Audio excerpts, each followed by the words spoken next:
Recording by Gemma Blythe. The Odyssey by Homer. Translated by Samuel Butler. Book 5.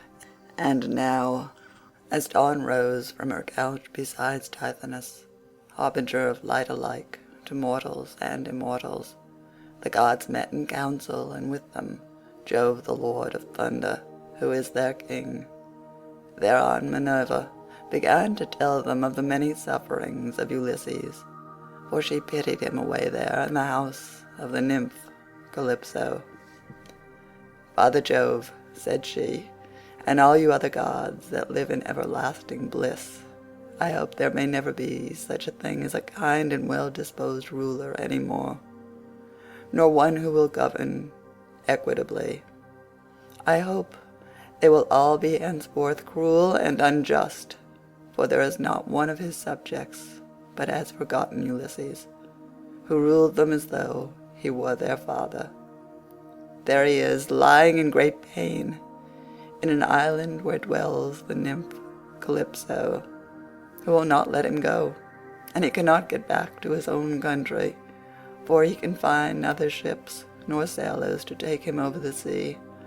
Furthermore, wicked people are now trying to murder his only son Telemachus, who is coming home from Pylos and Lacedaemon, where he has been to see if he can get further news of his father." "What, my dear, are you talking about?" replied her father. "Did you not send him there yourself, because you thought it would help Ulysses to get home and punish the suitors? Besides, you are perfectly able to protect Telemachus, and to see him safely home again, while the suitors have to come scurrying back without having killed him." When he had thus spoken, he said to his son Mercury, "Mercury, you are our messenger. Go therefore and tell Calypso we have decreed that poor Ulysses is to return home. He is to be convoyed neither by gods nor men, but after a perilous voyage of 20 days upon a raft he is to reach fertile Scheria, the land of the Phaeacians, who are near of kin to the gods, and will honor him as though he were one of ourselves. They will send him in a ship to his own country, and will give him more bronze and gold and raiment than he would have brought back from Troy, if he had had all his prize money and had got home without disaster. This is how we have settled that he shall return to his country and his friends." Thus he spoke, and Mercury, guide and guardian, slayer of Argus, did as he was told. Forthwith he bound on his glittering golden sandals, with which he could fly like the wind over land and sea. He took the wand with which he seals men's eyes in sleep, or wakes them just as he pleases, and flew holding it in his hand over Pieria.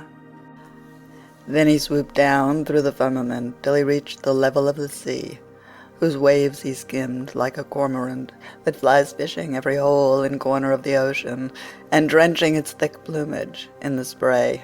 He flew and flew over many a weary wave, but when at last he got to the island which was his journey's end, he left the sea and went on by land till he came to the cave where the nymph Calypso lived. He found her at home. There was a large fire burning on the hearth, and one could smell from far the fragrant reek of burning cedar and sandalwood. As for herself, she was busy at her loom, shooting her golden shuttle through the warp and singing beautifully. Round her cave there was a thick wood of alder, poplar, and sweet-smelling cypress trees, wherein all kinds of great birds had built their nests, owls, hawks, and chattering sea-crows that occupy their business in the waters. A vine loaded with grapes was trained and grew luxuriantly about the mouth of the cave. There were also 4 running rills of water in channels cut pretty close together, and turned hither and thither so as to irrigate the beds of violets and luscious herbage over which they flowed. Even a god could not help being charmed with such a lovely spot. So Mercury stood still and looked at it, but when he had admired it sufficiently he went inside the cave. Calypso knew him at once, for the gods all know each other, no matter how far they live from one another. But Ulysses was not within. He was on the seashore as usual, looking out upon the barren ocean, with tears in his eyes, groaning and breaking his heart for sorrow. Calypso gave Mercury a seat and said, "Why have you come to see me, Mercury? Honored and ever welcome, for you do not visit me often. Say what you want. I will do it for you at once if I can, and if it can be done at all. But come inside, and let me set refreshment before you." As she spoke, she drew a table loaded with ambrosia beside him, and mixed him some red nectar. So Mercury ate and drank till he had had enough, and then said, "We are speaking god and goddess to one another, and you ask me why I have come here, and I will tell you truly, as you would have me do. Jove sent me. It was no doing of mine. Who could possibly want to come all this way over the sea, where there are no cities full of people to offer me sacrifices or choice hecatombs? Nevertheless, I had to come, for none of us other gods can cross Jove, nor transgress his orders. He says that you have here the most ill-starred of all those who fought 9 years before the city of King Priam, and sailed home in the 10th year after having sacked it. On their way home they sinned against Minerva, who raised both wind and waves against them, so that all his brave companions perished, and he alone was carried hither by wind and tide. Jove says that you are to let this man go at once, for it is decreed that he shall not perish here, far from his own people, but shall return to his house and country and see his friends again." Calypso trembled with rage when she heard this. "You gods," she exclaimed, "ought to be ashamed of yourselves. You are always jealous and hate seeing a goddess take a fancy to a mortal man and live with him in open matrimony. So when rosy-fingered Dawn made love to Orion, you precious gods were all of you furious till Diana went and killed him in Ortygia. So again, when Ceres fell in love with Aetion, and yielded to him in a thrice-ploughed fallow field, Jove came to hear of it before so long and killed Aetion with his thunderbolts. And now you are angry with me too, because I have a man here. I found the poor creature sitting all alone astride of a keel, for Jove had struck his ship with lightning and sunk it in mid-ocean, so that all his crew were drowned, while he himself was driven by wind and waves onto my island. I got fond of him and cherished him, and had set my heart on making him immortal, so that he should never grow old all his days. Still I cannot cross Jove, nor bring his counsels to nothing. Therefore, if he insists upon it, let the man go beyond the seas again. But I cannot send him anywhere myself, for I have neither ships nor men who can take him. Nevertheless, I will readily give him such advice in all good faith as will be likely to bring him safely to his own country." "Then send him away," said Mercury, "or Jove will be angry with you and punish you." On this he took his leave, and Calypso went out to look for Ulysses, for she had heard Jove's message. She found him sitting upon the beach, with his eyes ever filled with tears, and dying of sheer homesickness, for he had got tired of Calypso, and though he was forced to sleep with her in the cave by night, it was she, not he, that would have it so. As for the daytime, he spent it on the rocks and on the seashore, weeping, crying aloud for his despair, and always looking out upon the sea. Calypso then went close up to him and said, "My poor fellow, you shall not stay here grieving and fretting your life out any longer. I am going to send you away of my own free will. So go, cut some beams of wood, and make yourself a large raft, with an upper deck, that it may carry you safely over the sea. I will put bread, wine, and water on board to save you from starving. I will also give you clothes, and will send you a fair wind to take you home, if the gods in heaven so will it, for they know more about these things and can settle them better than I can." Ulysses shuddered as he heard her. "Now, goddess," he answered, "there is something behind all this. You cannot be really meaning to help me home when you bid me do such a dreadful thing as put to sea on a raft. Not even a well-found ship with a fair wind could venture on such a distant voyage. Nothing that you can say or do shall make me go on board a raft unless you first solemnly swear that you mean me no mischief." Calypso smiled at this, and caressed him with her hand. "You know a great deal," said she, "but you are quite wrong here. May heaven above and earth below be my witnesses, with the waters of the river Styx, and this is the most solemn oath which a blessed god can take, that I mean you no sort of harm, and am only advising you to do exactly what I should do myself in your place. I am dealing with you quite straightforwardly. My heart is not made of iron, and I am very sorry for you." When she had thus spoken, she led the way rapidly before him, and Ulysses followed in her steps. So the pair, goddess and man, went on and on till they came to Calypso's cave, where Ulysses took the seat that Mercury had just left.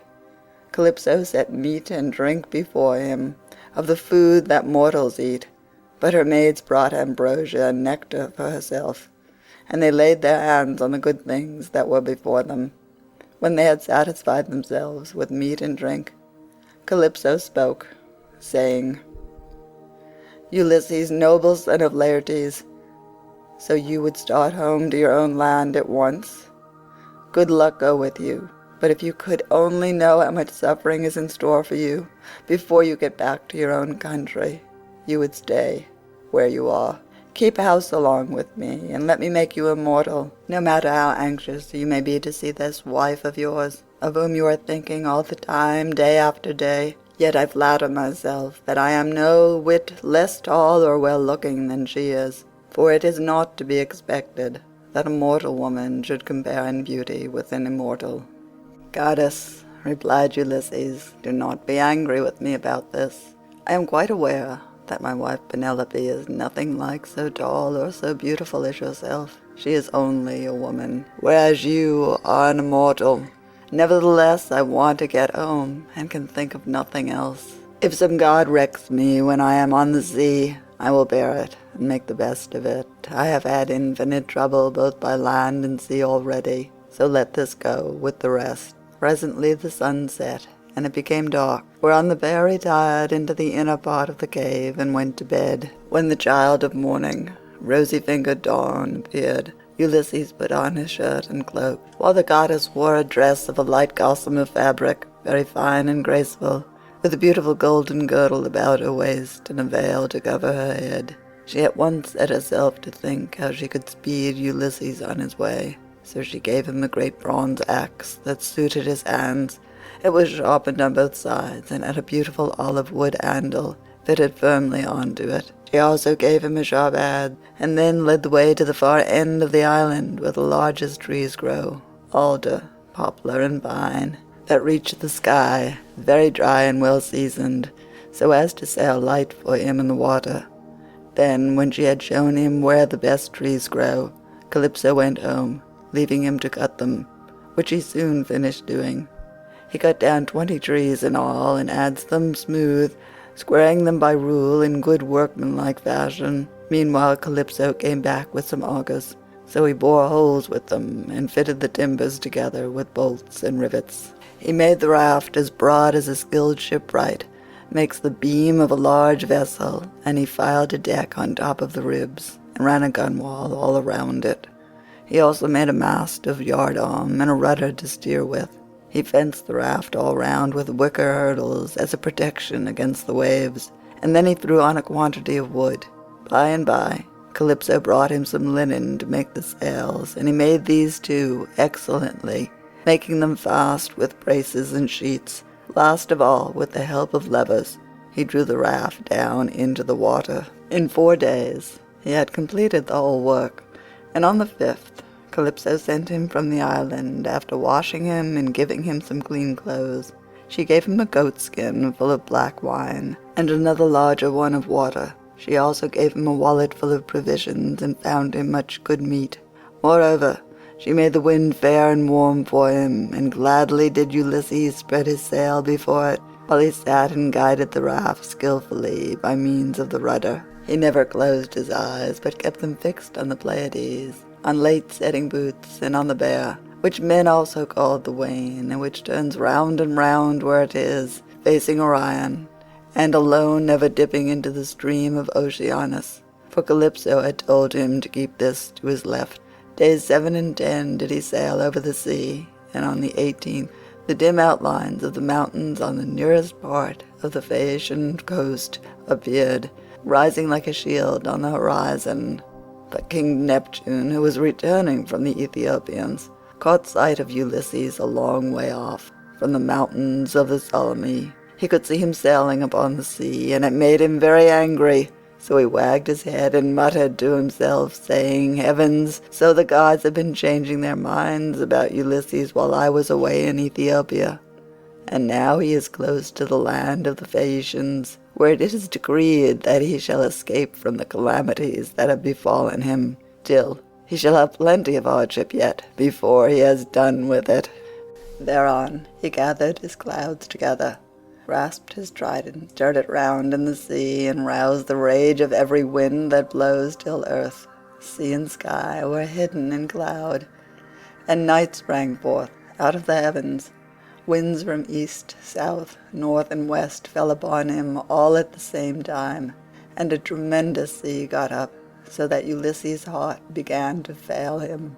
"Alas," he said to himself in his dismay, "whatever will become of me? I am afraid Calypso was right when she said I should have trouble by sea before I got back home. It is all coming true. How black is Jove, making heaven with his clouds, and what a sea the winds are raising from every quarter at once. I am now safe to perish. Blessed and thrice blessed were those Danaans who fell before Troy in the cause of the sons of Atreus. Would that had been killed on the day when the Trojans were pressing me so sorely about the dead body of Achilles, for then I should have had due burial, and the Achaeans would have honored my name. But now it seems that I shall come to a most pitiable end." As he spoke, a sea broke over him with such terrific fury that the raft reeled again, and he was carried overboard a long way off. He let go the helm, and the force of the hurricane was so great that it broke the mast halfway up, and both sail and yard went over into the sea. For a long time Ulysses was under water, and it was all he could do to rise to the surface again, for the clothes Calypso had given him weighed him down. But at last he got his head above water and spat out the bitter brine that was running down his face in streams. In spite of all this, however, he did not lose sight of his raft, but swam as fast as he could towards it, got hold of it, and climbed on board again so as to escape drowning. The sea took the raft and tossed it about as autumn winds whirl thistle down round and round upon a road. It was as though the south, north, east, and west winds were all playing battledore and shuttlecock with it at once. When he was in this plight, Ino, daughter of Cadmus, also called Leucothea, saw him. She had formerly been a mere mortal, but had been since raised to the rank of a marine goddess. Seeing in what great distress Ulysses now was, she had compassion upon him, and rising like a seagull from the waves, took her seat upon the raft. "My poor good man," said she, "why is Neptune so furiously angry with you? He is giving you a great deal of trouble, but for all his bluster he will not kill you. You seem to be a sensible person. Do then as I bid you. Strip, leave your raft to drive before the wind, and swim to the Phaeacian coast where better luck awaits you. And here, take my veil and put it round your chest. It is enchanted, and you can come to no harm so long as you wear it. As soon as you touch land, take it off. Throw it back as far as you can into the sea, and then go away again." With these words she took off her veil and gave it to him.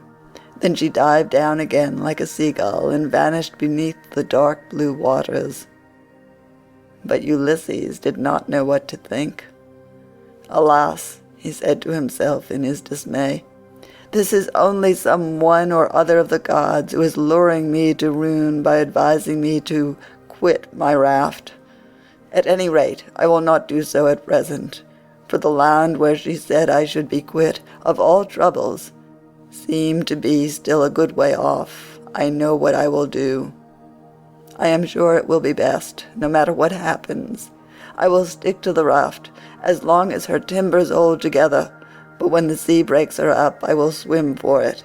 I do not see how I can do any better than this." While he was thus in two minds, Neptune sent a terrible great wave that seemed to rear itself above his head, till it broke right over the raft, which then went to pieces as though it were a heap of dry chaff tossed about by a whirlwind. Ulysses got astride of one plank and rode upon it as if he were on horseback. He then took off the clothes Calypso had given him, bound Ino's veil under his arms, and plunged into the sea, meaning to swim on shore. King Neptune watched him as he did so, and wagged his head, muttering to himself and saying, "There now, swim up and down as you best can, till you fall in with the well-to-do people. I do not think you will be able to say that I have let you off too lightly." On this he lashed his horses, and drove to Aegea, where his palace is. But Minerva resolved to help Ulysses, so she bound the ways of all the winds except one, and made them lie quite still. But she roused a good stiff breeze from the north, that should lay the waters till Ulysses reached the land of the Phaeacians, where he would be safe. Thereon he floated about for 2 nights and 2 days in the water, with a heavy swell on the sea, and death staring him in the face. But when the 3rd day broke, the wind fell, and there was a dead calm, without so much as a breath of air stirring. As he rose on the swell, he looked eagerly ahead, and could see land quite near. Then, as children rejoice when their dear father begins to get better, after having for a long time borne sore affliction, sent him by some angry spirit, but the gods deliver him from evil, so was Ulysses thankful when he again saw land and trees, and swam on with all his strength, that he might once more set foot upon dry ground. When, however, he got within earshot, he began to hear the surf thundering up against the rock, for the swell still broke against them with a terrific roar. Everything was enveloped in spray. There were no harbors where a ship might ride, nor shelter of any kind, but only headlands, low-lying rocks, and mountain-tops. Ulysses' heart now began to fail him, and he said despairingly to himself, "Alas, Jove has let me see land after swimming so far that I had given up all hope. But I can find no landing place, for the coast is rocky and surf-beaten. The rocks are smooth and rise sheer from the sea, with deep water close under them, so that I cannot climb out for want of foothold. I am afraid some great wave will lift me off my legs and dash me against the rocks as I leave the water, which would give me a sorry landing. If, on the other hand, I swam further in search of some shelving beach or harbor, a hurricane may carry me out to sea again, sorely against my will, or heaven may send some great monster of the deep to attack me, for Amphitrite breeds many such, and I know that Neptune is very angry with me." While he was thus in two minds, a wave caught him and took him with such force against the rocks that he would have been smashed and torn to pieces if Minerva had not shown him what to do. He caught hold of the rock with both hands and clung to it, groaning with pain, till the wave retired, so he was saved that time. But presently the wave came on again and carried him back with it, far into the sea, tearing his hands as the suckers of a polypus are torn when some one plucks it from its bed, and the stones come up along with it. Even so did the rocks tear the skin from his strong hands, and then the wave drew him deep down under the water. Here poor Ulysses would have certainly perished, even in spite of his own destiny, if Minerva had not helped him to keep his wits about him. He swam seaward again, beyond reach of the surf that was beating against the land, and at the same time he kept looking towards the shore to see if he could find some haven, or a spit that should take the waves aslant. By and by, as he swam on, he came to the mouth of a river, and here he thought would be the best place, for there were no rocks, and it afforded shelter from the wind. He felt that there was a current, so he prayed inwardly, and said, "Hear me, O king, whoever you may be, and save me from the anger of the sea-god Neptune, for I approach you prayerfully. Anyone who has lost his way has at all times a claim even upon the gods. Wherefore in my distress I draw near to your stream and cling to the knees of your river bed, have mercy upon me, O king, for I declare myself your suppliant." Then the god stayed his stream and stilled the waves, making all calm before him, and bringing him safely into the mouth of the river. Here at last Ulysses' knees and strong hands failed him, for the sea had completely broken him. His body was all swollen, and his mouth and nostrils ran down like a river of sea water, so that he could neither breathe nor speak, and lay swooning with sheer exhaustion. Presently, when he got his breath and came to himself again, he took off a scarf that Ino had given him, and threw it back into the salt stream of the river, wherein Ino received it into her hands from the wave that bore it towards her. Then he left the river, laid himself down among the rushes, and kissed the bounteous earth. "Alas," he cried to himself in his dismay, "whatever will become of me, and how is it all to end? If I stay here upon the river bed through the long watches of the night, I am so exhausted that the bitter cold and damp may make an end of me, for toward sunrise there will be a keen wind blowing from off the river. If on the other hand I climb the hillside, find shelter in the woods, and sleep in some thicket, I may escape the cold and have a good night's rest, but some savage beast may take advantage of me and devour me." In the end he deemed it best to take to the wood, and he found one upon some high ground not far from the water. There he crept beneath 2 shoots of olive that grew from a single stalk, the one an ungrafted sucker, while the other had been grafted. No wind, however squally, could break through the cover they afforded, nor could the sun's rays pierce them, nor the rain get through them, so closely did they grow into one another. Ulysses crept under these and began to make himself a bed to lie on, for there was a great litter of dead leaves lying about, enough to make a covering for 2 or 3 men even in hard winter weather. He was glad enough to see this, so he laid himself down and heaped the leaves all round him. Then, as one who lives alone in the country, far from any neighbor, hides a brand as fire seed in the ashes to save himself from having to get a light elsewhere, even so did Ulysses cover himself up with leaves, and Minerva shed a sweet sleep upon his eyes, closed his eyelids, and made him lose all memories of his sorrows. End of Book 5.